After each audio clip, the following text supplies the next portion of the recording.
Hello friends, we are back with another video, and this time I'll be giving you the long-awaited sequel that all 4 of you were waiting for. That's right, it's time for Digimon Games Part 2. For this one, we're going to be looking at the handheld games. I played all of them a lot when I was a kid, and replaying them now, I realized that the handheld lineup is pretty underwhelming overall. No surprise, since Digimon games are wildly inconsistent with quality. You had games hitting the GBA, DS, 3DS, PSP, PS Vita, and all that fun stuff. Digimon was everywhere on the handheld consoles. Before we continue on though, I will say this, I will not be including every single one of these games, as some were only released in Japan, and obviously I never had the chance to play them through emulation. There are only 2 games I managed to play out of those, and I'll let you both know what they are when we talk about them. For now, I'm excited and ready to dive back into this series. Let's go.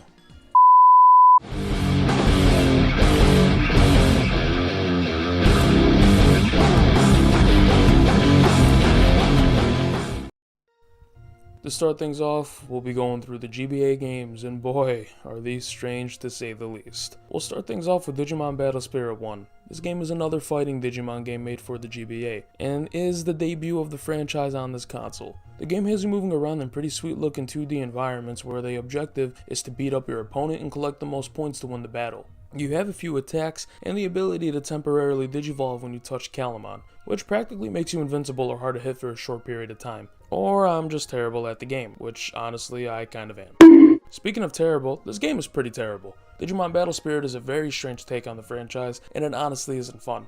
The movement is kind of sluggish, and the combat is very plain. Collecting points is tedious as hell, and you can't even tell how much your opponent collects until you get to the results screen and see if you won or not. You could see how much you picked up, but not your opponent. It's a shame because the sprite work and graphics are really sweet for a GBA game.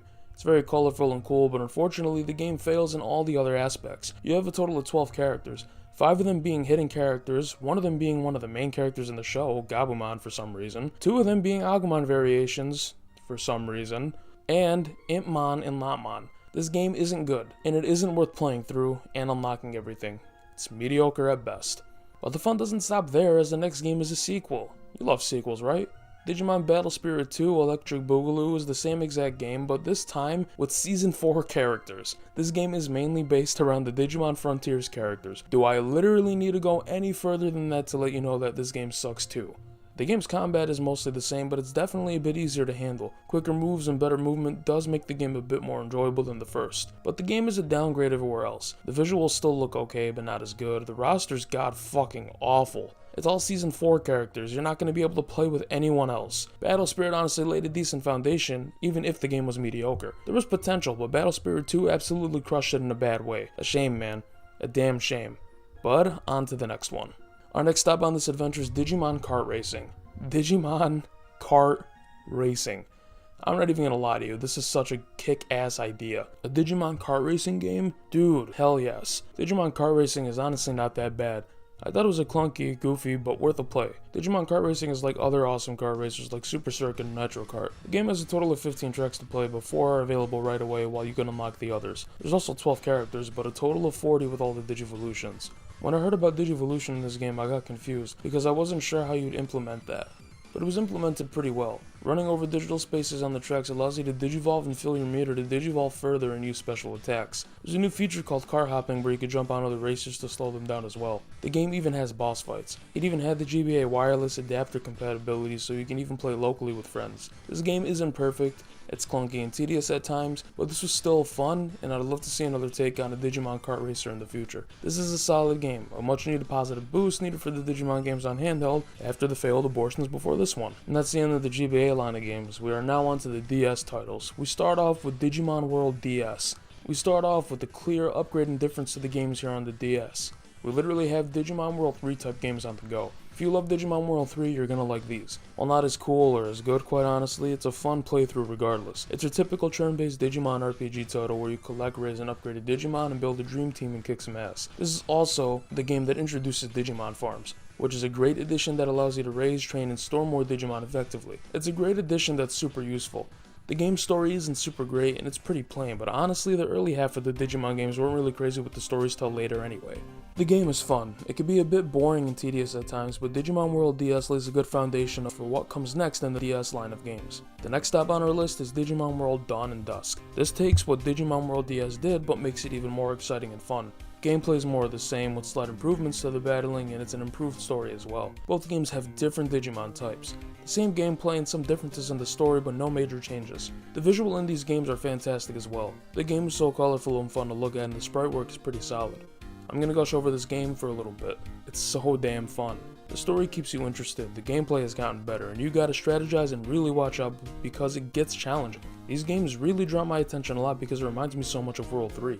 I love collecting, evolving, and taking care of my Digimon and building a badass team. The Digifarm system also comes back and is extremely useful and great to use. I love this thing. Having the ability to unlock multiple farms and store multiple Digimon that I could evolve, take care of, and swap out to battle with is fantastic. And it comes back in great ways later in the franchise. It's honestly some of the best games in the series. They're absolutely worth the playthrough. DS, Dawn, and Dusk are such a nice set of Digimon games that leave a very nice mark on the franchise.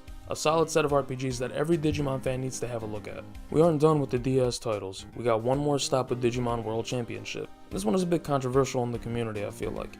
It wasn't received well by critics and a group of fans don't really like it.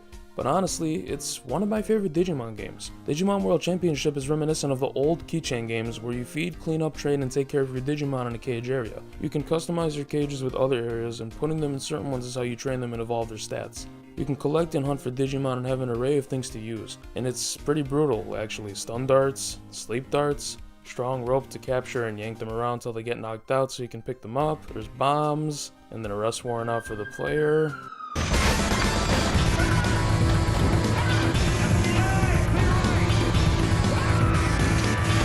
Capturing Digimon in this game can be fun since you have multiple locations and areas to unlock with different types of Digimon depending on the areas. The battling in this game is fun even if you don't necessarily do anything. You have 3 Digimon you can put into battles and they automatically fight. It's fun to watch. And I like to imagine myself as a coach or GM of a team where I train, condition, and stack up wins and victories.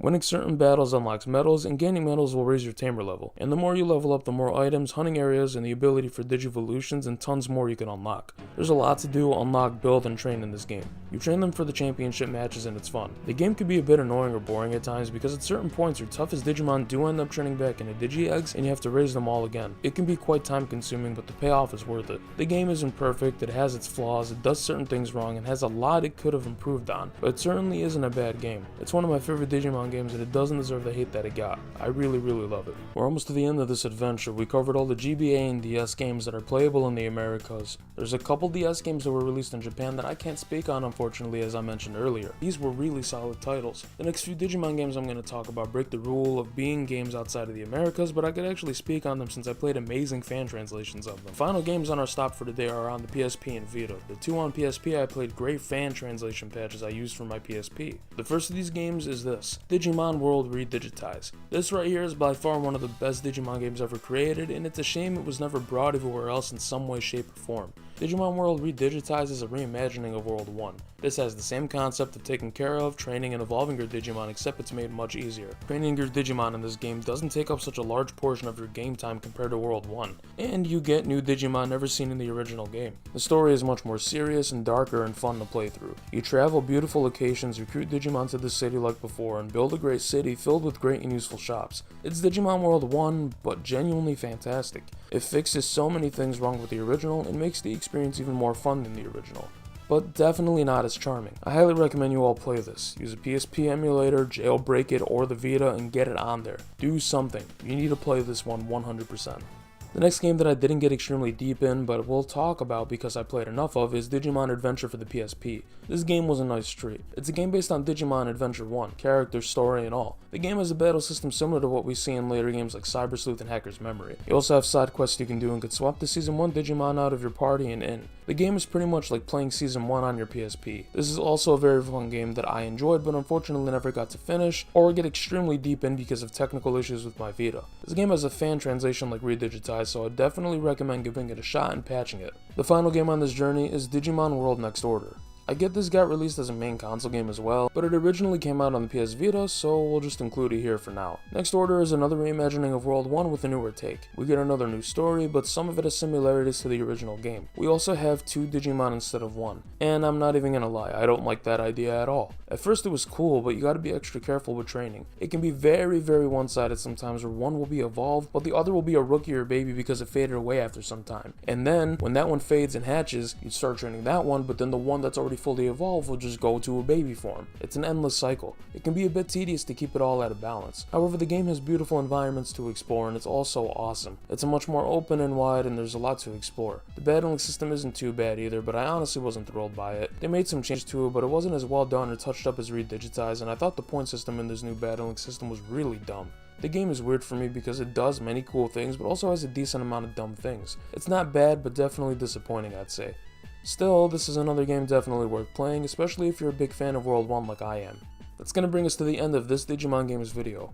We took a look at all the handheld titles, and it was a big step for the franchise. A lot more good titles brought to the table. There's some Digimon games across the console that I couldn't talk about that wasn't released everywhere. Digimon Lost Evolution, Digimon Cross Wars Blue, and 2 more on the 3DS. Digimon Apple Monsters and Digimon Recoded. Recoded, though, is a port of Re-Digitize from what I know. And Apple Monsters was based on one of the newer Digimon animes, and even a game on the Wonder Swan. Bet you never thought you'd hear that name again. Anyways, that wraps up today's video. This was a fun one, and I'm glad I had the opportunity to make another video in this style. The rapid fire, quick look through a franchise's games is fun to do, and I'm glad I'm able to do it for Digimon. We still have one more set of Digimon games to look at, so please, be sure to stick around and we'll be taking a look at the new era of Digimon games. There's some that we haven't mentioned yet, and I'm very excited to talk about them. But I hope you're all looking forward to it as much as I am, and this one won't take 2 years. Thank you for watching. Jaybills Games signing off, and I'll see you guys in the next video. Take care.